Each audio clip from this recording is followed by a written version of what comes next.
Assalamualaikum warahmatullahi wabarakatuh. Perkenalkan, nama saya Risana Aulia Rahma dengan NIM G00241183 dari kelompok A1. Pada kesempatan kali ini pada blok 2.1 sistem reproduksi dan genitouropoetika, pada laporan anatomi yang kedua yaitu organa genitalia feminima, saya akan membahas mengenai anatomi dari organa genitalia feminima yang eksternal, yang bagian luar.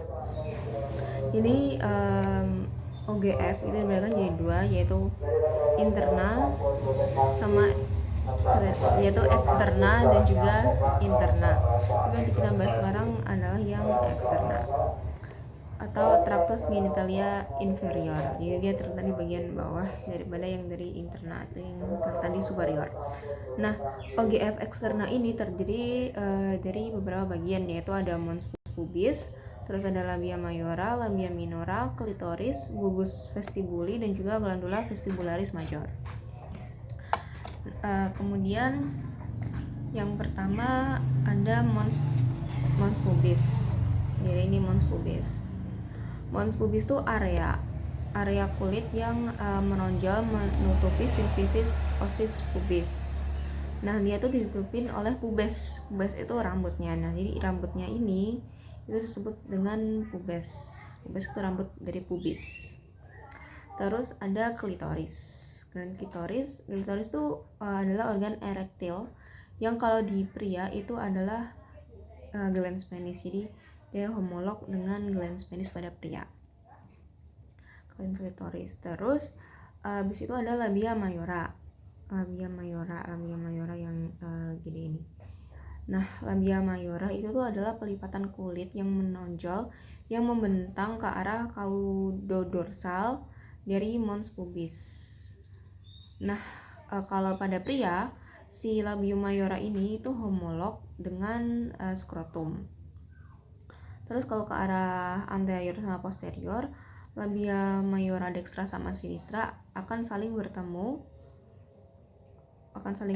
membentuk komisura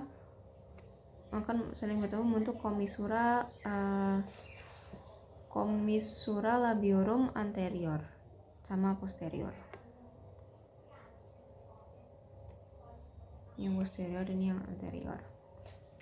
Terus selanjutnya ada labia minora.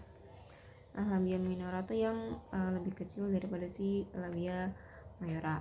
Di labia minora ini tuh dia juga merupakan pelipatan, tapi dia nggak mengandung lemak sama kulit, sama dia nggak berambut juga. Terus dia terletak di antara dua labia mayora. Terus labia minora ini itu dia membatasi bagian lateral dari ostium urethra externum sama orificum vaginae. Ini ostium urethra externum sama orificum vaginae. Kemudian kalau pada wanita yang sudah pubertas, akhiran posterior dari labia minora sama labia mayora sama minora akan berhubungan membentuk frenulum labiorum pudendi. Frenulum labiorum pudendi. Nih di sini. Atau yang disebut dengan faucet. Terus kalau ke arah anterior, ke arah depan, si labia minora ini akan terbagi jadi dua lapisan, yaitu lapisan atas sama lapisan bawah. Nah, kalau lapisan atas itu dia tuh di atas glans klitoris. Ini kan glans klitoris kan, jadi di atas klitoris. Terus membentuk lipatan yang saling bertemu membentuk tutup dari glans klitoridis, disebut sebagai preputium klitoridis. Nah, kalau di lapisan bawah itu dia berjalan di bawah klitoris dan saling bertemu membentuk frenulum klitoridis.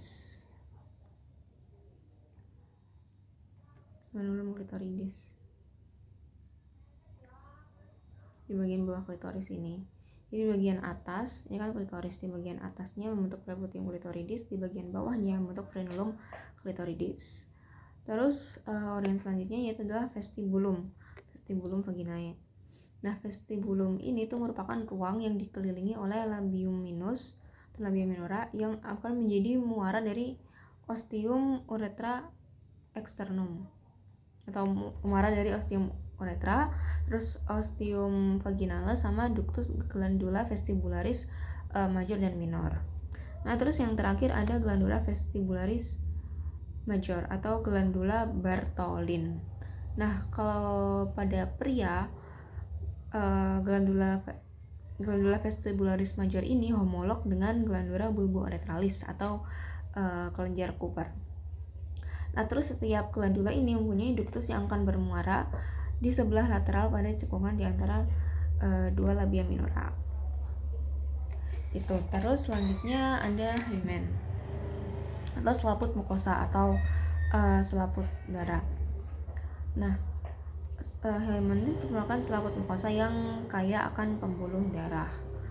Terus ada beberapa jenis hymen, itu ada anular hymen, septate hymen, cribriform hymen, sama paros introitus. Terus ada lagi yaitu adalah hymen imperforata. Hymen imperforata. Nah, kalau anular hymen tuh ya seperti biasa kayak ada lubangnya di tengah. Terus kalau septate hymen itu ada septumnya atau ada sekatnya. Terus kalau cribriform hymen itu lubangnya tuh ada banyak. Terus kalau paros introitus itu lubangnya sangat lebar. Terus kalau hymen imperforata itu tuh dia tuh nggak punya lubang sama sekali, jadi dia kayak full kulit gitu, jadi dia nggak ada lubang untuk keluar, jadi darah menstruasinya juga nggak bisa keluar gitu. Nah, kurang lebih begitu yang bisa saya sampaikan. Apabila ada kesalahan saya mohon maaf. Cukup sekian, terima kasih. Wassalamualaikum warahmatullahi wabarakatuh.